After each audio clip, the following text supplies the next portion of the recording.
Bom dia a todos, graça e paz do nosso Senhor Jesus. Amém. Esse é um domingo especial por conta de um feriado da Páscoa. E assim como ocorre com esse nome, Páscoa, nós passamos por muitas situações que mudam o significado das coisas.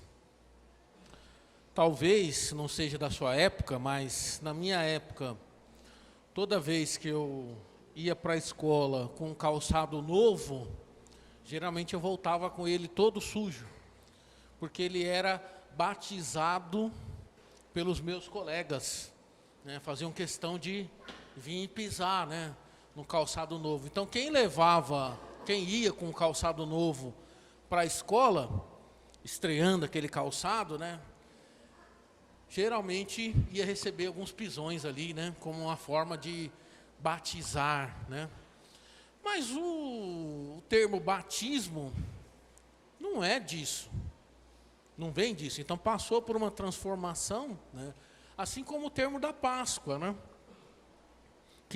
que é uma linguagem bíblica do Velho Testamento, que hoje, atualmente, ganhou uma roupagem aí comercial e é chocolate e ovo de Páscoa, Então, ovo de Páscoa, Então, assim, como a gente falar sobre a Páscoa e você não lembrar de chocolate? É difícil.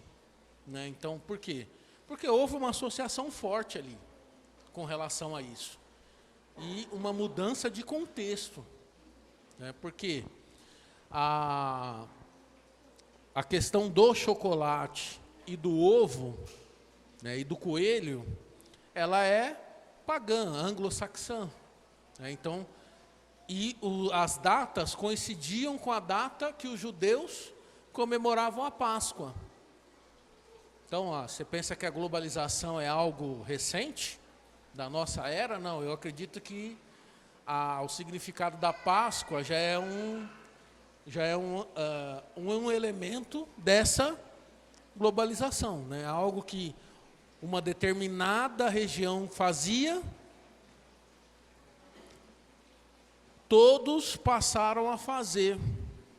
Então, tinha um significado lá, o coelho, significado pagão, os ovos, tudo isso tinha um contexto lá que foi associado.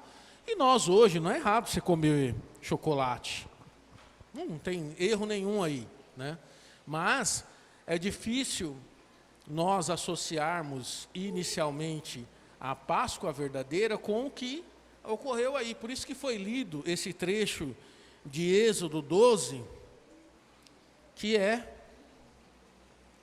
muito bem explicado na escola da Bíblia, falado sobre a festa da Páscoa, que tem um simbolismo para os judeus da libertação da escravidão egípcia. Então, o termo Páscoa é passar sobre. Então, o anúncio aí da 10ª praga, ele vem com uma ordem de Deus. Olha, faça aí um sacrifício de um cordeiro, tempere ele com ervas amargas, coma ele de forma assada, com a sua família, se a família for pequena, junta com a do vizinho, Então, é um ponto primordial para a gente entender da Páscoa, é entender o porquê que ela era comemorada lá entre os judeus. Então, a gente precisa voltar e entender. E Deus fixou um período do ano que eles tinham que comemorar a Páscoa, depois da saída do Egito, para relembrar esse grande feito. Por quê? Porque a nossa memória não era boa, assim como a memória deles não é boa. Um grande feito que foi tirar sobre a mão poderosa ali, da escravidão que eles estavam tendo, e Deus mostrando, através das pragas, né, a mão poderosa dele e o juízo vindo sobre os egípcios. E toda a condução do povo de Deus aí do Antigo Testamento até a terra prometida foi com uma mão poderosa. Então, assim, é um feito grandioso que era para ser memorizado, era para ser relembrado. Então, eles tinham que estar fazendo isso. E uma outra festa que era junto com a festa da Páscoa, na sequência, era a festa dos pães sem fermentos, dos pães asmos. Então, todo o fermento era retirado da cidade, deixado à parte. Então, eles passavam uma semana comendo o pão sem fermento. Então, o começo é isso, da Páscoa. E Jesus, ele era judeu, tinha que cumprir a lei. E eles estavam ali para esse cumprimento, né? Então, é importante a gente lembrar disso. Ele vai pegar esses elementos da Páscoa para tornar um significado maior, que é o que a gente faz todo o primeiro dia da semana. Então, abre comigo lá em João, Evangelho de João, capítulo 1, versículo 29.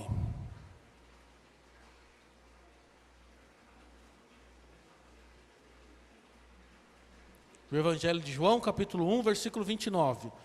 No dia seguinte, João viu Jesus, aproximando-se e disse: vejam, é o Cordeiro de Deus que tira o pecado do mundo. Jesus era o Cordeiro Pascal, queria libertar não de uma escravidão física, mas da escravidão do pecado. Então, por isso que nós chamamos Jesus de Cordeiro Pascal. Essa é uma das passagens. Se você abrir lá em 1 Coríntios, capítulo 5, o apóstolo Paulo, ele também vai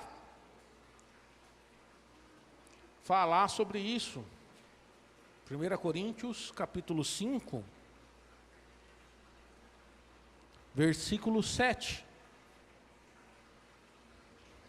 Livrem-se do fermento velho, para que sejam massa nova e sem fermento, como realmente são. Pois Cristo, o nosso Cordeiro Pascal, foi sacrificado. Então, Deus é tão sábio e na sua infinita sabedoria, a morte de Jesus foi no mesmo horário que os cordeiros eram imolados ali. Um cordeiro macho, sem defeito, de 1 ano. Então, assim, se você seguir na leitura lá de Êxodo, você vai ver os referenciais desse marco, dessas festas. Então, era uma festa anual, Jesus estava ali para cumprir aquele ato, e tinha um simbolismo ali. Então, a crucificação de Jesus vai trazer um efeito que chega até nós aqui nos dias de hoje, através de 2 elementos: o pão e o cálice. Então, assim, uma pessoa me fez a pergunta: tá, mas o que é a Páscoa para nós cristãos? Eu falei: a gente comemora todos os domingos, né? Então, assim, é algo diferente, mas a gente não fala Páscoa. Por quê? Porque é a ceia do Senhor. Ele pegou aqueles elementos ali e trouxe para nós. Então, o cristão, a Páscoa do cristão, se podemos dizer dessa forma, é aos domingos, na ceia do Senhor. E não tem nada a ver com ovo, não tem nada a ver com chocolate, com coelho, né? Até tem um hino que é cantado para as crianças, né? Que não foi um coelho, né? Foi Jesus, né? Então, a gente se esforça bastante para manter o que é o correto. Por quê? Porque o termo Páscoa mudou muito, assim como outros termos, como eu te falei, do batismo. Nós vamos ter um batismo aqui hoje, após o culto, né? Por isso você está escutando um barulhinho de água aí, é porque nós vamos ver um novo nascimento. É alguém que entendeu o que Jesus fez, esse sacrifício de Jesus na cruz, e entendeu que Ele morreu por ela, né? A Tainá, a esposa do Joel, né? Então, ela entendeu isso, e no tempo dela, né? Então, é importante nós resgatarmos isso, para ficarmos com aquilo que é o significado original, embora o mundo exterior aí fale que é outra coisa, mas nós precisamos manter vivo o que é verdadeiro. Isso é importante, para que eu e você façamos, para que a gente entenda isso, né? A gente entenda o significado, né? Do porquê do pão, do porquê do cálice, né? Então tem toda uma carga bíblica aí, né, que traz aí contexto do Velho Testamento com o Novo Testamento, e é tudo graças a Jesus. Antes existia o sacrifício de animais. Então, pela culpa, pelo pecado, um animalzinho pagava o preço. E Jesus, ele veio, cumpriu toda a lei, e ele morre crucificado por mim e por você, para pagar o preço, que era para cada um de nós pagarmos. Como um cordeiro pascal, naquele mesmo horário, ele deixa essa instrução para nós. Olha, eu vou, mas eu vou ressuscitar, e vocês vão fazer isso até que eu venha. Então, esse ato que parece simples, de partir o pão e tomar o cálice, ele tem uma representação, é algo para a gente fazer sempre com essa memória do que foi feito, do sacrifício que foi feito, da crucificação de Jesus e da ressurreição, que é um ponto importante. Esse é o Evangelho. Jesus veio ao mundo por conta do amor de Deus, e Ele amou tanto o mundo que Deus entregou o seu Filho, que Ele tinha de mais precioso, para morrer numa cruz, para pagar o preço pelo meu e pelo seu pecado. Então, isso é que tem que ficar claro que é o Evangelho para as pessoas. E Ele não morreu só simplesmente, Ele ressuscitou. E assim como Ele ressuscitou, nós, se permanecermos fiéis em Cristo Jesus, vamos ressuscitar para salvação, para viver a eternidade ao lado do Pai. Então é importante nós mantermos a essência dos significados, essa essência de quem é Jesus, o que Ele fez, né? Então, a importância do ato de Jesus, a instrução que Ele deixa, e eu e você, quanto mais tempos nós temos na fé, mais nós precisamos fazer um exercício mental, de na hora de participar da ceia, talvez você tenha memorizado 1 Coríntios 11, né, verso 23 em diante. Eu tenho memorizado. Talvez você fale, nossa, eu tenho um problema sério de memória, né? Mas se eu começar a ler aqui, pois eu recebi do Senhor o que também lhes entreguei. Que o Senhor Jesus, você vai lembrar disso, por quê? Porque você ouviu muitas e muitas vezes. Eu tenho ouvido isso desde criança. E às vezes a gente tem uma dificuldade de memorizar textos bíblicos, mas tem um texto que você memorizou. Sem sombra de dúvida. Se você já vem há algum tempo, pode fechar a sua Bíblia aí que você vai recitar 1 Coríntios 11, de 23 em diante. Decor, né?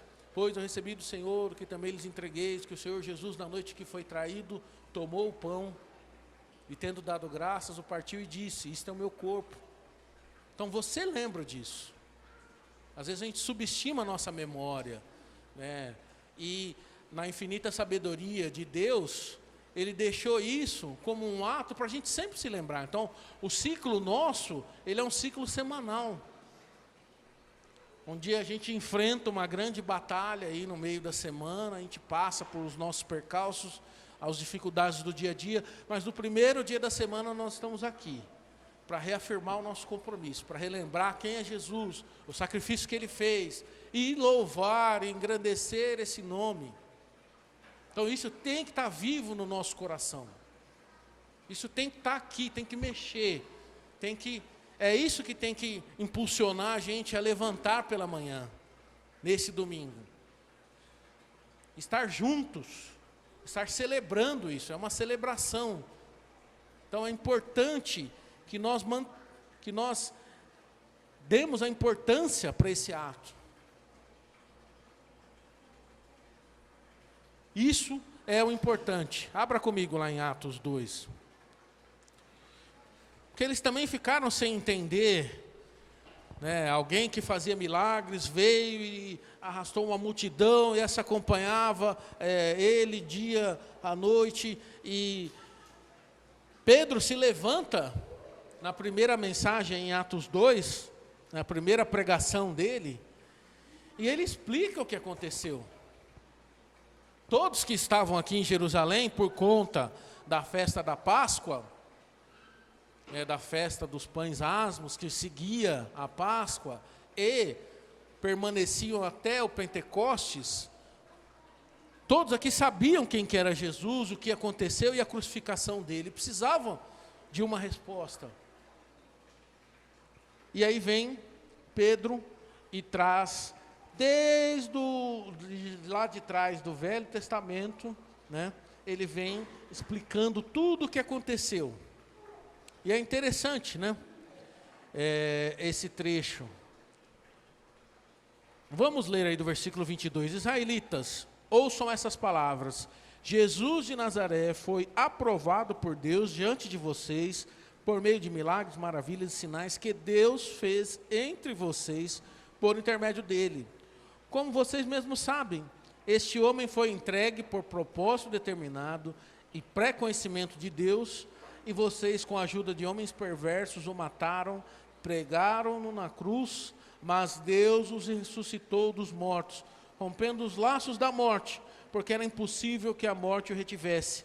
A respeito dele, disse Davi: eu sempre vi o Senhor diante de mim, porque ele está à minha direita, não serei abalado.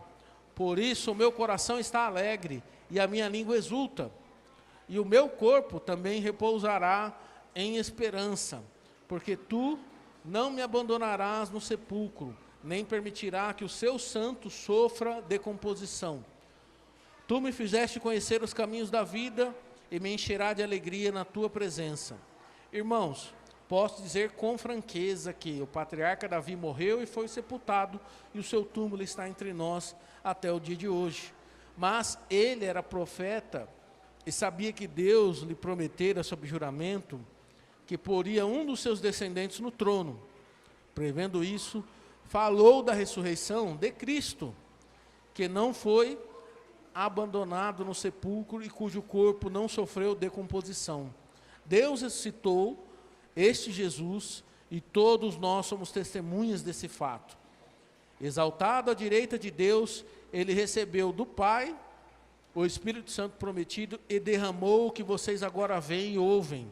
Pois Davi não subiu aos céus, mas ele mesmo declarou: o Senhor disse ao meu Senhor: senta-te à minha direita, até que eu ponha os teus inimigos como estrado para os meus pés.